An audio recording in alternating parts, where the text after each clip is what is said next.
You're gonna love these cinnamon pecan oatmeal cookies. They are going to up-level your day. Aside from being so tasty, they're also great for your digestion. They're anti-inflammatory. They have fiber for weight loss. You're gonna love them. Okay, first step, preheat your oven to 350 degrees and then take out your oatmeal, which is, one of the most nutritious grains on earth. You can use rolled oats, you can use quick oats, you can use oat flour. All of that works, and you're gonna take out 1.25 cups, and then you're gonna add some baking powder. This is optional if you want your cookies to have a little leavening. I used 1/2 teaspoon, and it leavened them a little bit. That's up to you.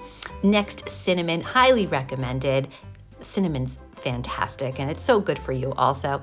I used a teaspoon and definitely tasted the cinnamon. If you're less of a cinnamon person, you could use 1/2 teaspoon.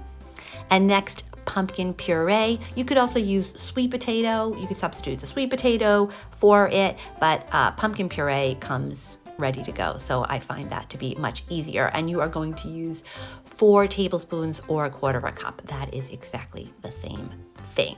Next, applesauce. And you're also going to use 4 tablespoons or 1/4 cup. Apples are also really good for you, just like everything else in this recipe. Antioxidants, anti-inflammatory, good stuff. Okay, next, date syrup. If you don't have that, you could use maple syrup, you could use molasses, slightly change the flavor, but all works. You're gonna use a tablespoon of that. I like date syrup because it's a whole food plant-based. Add that and then mix everything together so that it looks like this. Next, you're going to line your cookie sheet with some parchment paper so that your cookies don't stick to the cookie sheet, because who has time for that, right? Now you're gonna want all of your cookies to be about the same size. I sectioned out about a tablespoon each, and then you're gonna wanna wet your hands, roll them into a ball, and then flatten them so that they look like nice looking cookies.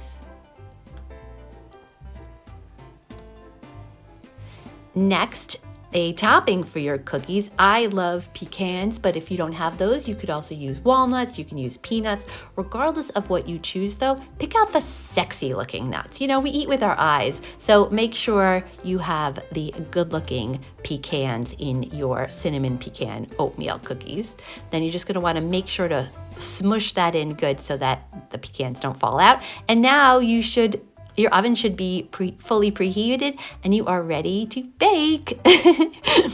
So mine took about 15 minutes. Maybe check yours after about 12 minutes, but it'll probably be about 15 minutes. Your house is going to smell so amazing at this point. You're gonna be tempted to eat them right away, but don't. You're gonna wanna let them cool on a cooling rack. And if you want them to be crispy on the outside, you're gonna wanna keep them on the baking sheet so that they get crispier. I should mention that these cinnamon pecan oatmeal cookies are vegan, gluten-free, dairy-free, oil-free, sugar-free, whole food, plant-based. And for more healthy, easy, skinny recipes, please subscribe. I would love to stay connected with you. And for another healthy, skinny, easy cookie recipe, check out this video.